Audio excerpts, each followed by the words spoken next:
Hi friends, welcome to our channel. Satyabhama serial next ఎపిసోడ్లో ఏం జరగబోతోందో ఈ వీడియోలో చూసి తెలుసుకుందాం. సత్యకి సపోర్ట్ చేస్తానన్న జయమ్మ అసలేం జరిగింది అని తెలుసుకోవడానికి ఈ వీడియోని స్కిప్ చేయకుండా ఎండ్ వరకు చూసేయండి. సత్య నందినీలు ఇద్దరు కలిసి మాట్లాడుకుంటూ రోడ్డు మీద నడుచుకుంటూ వెళ్తూ ఉంటారు. అప్పుడు నరసింహ వచ్చి, నీకు నేను సపోర్టుగా నుంచుంటాను, నీకు కావాల్సింది 10 మందే కదా, 10 మందితో కాదు 100 మందితో నేను సంతకాలు చేయిస్తా అని అంటాడు.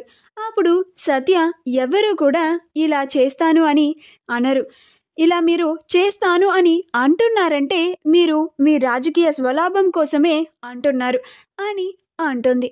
అప్పుడు నరసింహ, నా పాయింట్ చాలా బాగా క్యాచ్ చేసావమ్మాయి, నువ్వు బాగా చాలా తెలివైన దానివి అని అందరూ అంటూ ఉంటే ఏంటో అనుకున్నాను, ఇప్పుడు కళ్ళారా చూస్తున్నాను. నువ్వు నీ మామకి పోటీగా నిలబడుతున్నావు కాబట్టి నీకు మీ మామకి ఏయో గొడవలు వచ్చి ఉండాలి, అవి నాకు అనవసరం. నేను మీ మామ ఇద్దరు జీవిత బద్ధ శత్రువులం. నువ్వు ఇప్పుడు పోటీగా మీ మామకి నిలబడ్డావంటే నీకు మీ మామ అంటే నచ్చకపోయి ఉండొచ్చు, అంటే మీ మామకి నువ్వు శత్రువు లాంటి దానివే. మన శత్రువుకి శత్రువు మనకి మిత్రుడు అంటారు. అందుకని నువ్వు నేను ఇద్దరు కలిసి ఆ మహదేవయ్యకి ఎదురుగా నిలబడదాము, అప్పుడు మన ఇద్దరి గెలుపుకి తిరుగుండదు అని అంటాడు. అప్పుడు సత్య, నేను ఇది ఒకళ్ళని ఓడగొట్టాలనో లేకపోతే నా స్వలాభం కోసమో కాదు, అన్యాయంలో పీడింపబడుతున్న ఏ దిక్కు లేని పేద ప్రజలకి అండగా నిలబడడానికి, వాళ్ళకి న్యాయం చేయడానికి, న్యాయం తరపున పోటీ చేస్తున్నాను నేను, అంతేకాని ఎవరికి ఎదురు తిరిగి పోటీ చేయాలని కాదు, అలాగని వేరే వాళ్ళ పార్టీతో కలిసి పోటీ చేయాలని కూడా నాకు అసలు లేదు. పదనందిని అని వాళ్ళిద్దరూ అక్కడి నుంచి వెళ్ళిపోతారు. అప్పుడు మహదేవయ్య నరసింహ దగ్గరికి వచ్చి, ఏంది నరసింహ, ఏంది డొంక తిరుగుడు, నాతో నేరుగా పోటీ చేసే సత్తా లేక వెళ్ళి పిచ్చుక లాంటి నా చిన్న కోడలితో మద్దతు కోసం అడుక్కుంటున్నావా అని ఎగతాళిగా మాట్లాడి అక్కడి నుంచి వెళ్ళిపోతాడు. ఇదంతా అయిపోయిన తర్వాత సత్య ఇంటికి చేరుకోగానే రుద్ర అందరి ముందు పంచాయతీ పెడతాడు.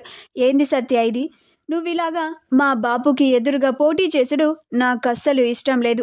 ఇప్పటి వరకు మా చిన్నగాడు నువ్వింత చేస్తున్నా కానీ చేతకాని చవటలాగా ఉన్నా కానీ ఇప్పుడు ఈ ఇంటి పెద్ద కొడుకు ఈ రుద్ర వచ్చిండు. ఈ రుద్ర ఉండగా మా బాపుకి ఈ ఇంట్లోనే పోటీగా ఇంకొకళ్ళు నించుంటే చూస్తూ ఊరుకోడు అని అంటాడు. అప్పుడు భైరవి, ఏంద్ర రుద్ర నువ్వు ఎందుకు గట్ల మాట్లాడుతున్నావు, మీ బాపునే గా సత్యని తీసి పారేసిండు, గా సత్యకి నందిని తప్పితే ఇంకా ఎవ్వరు సపోర్టుగా నుంచారు, ఒకవేళ నుంచుంటే అని అంటుంది. అప్పుడు రుద్ర, ఏం చేస్తావమ్మా అని అంటాడు.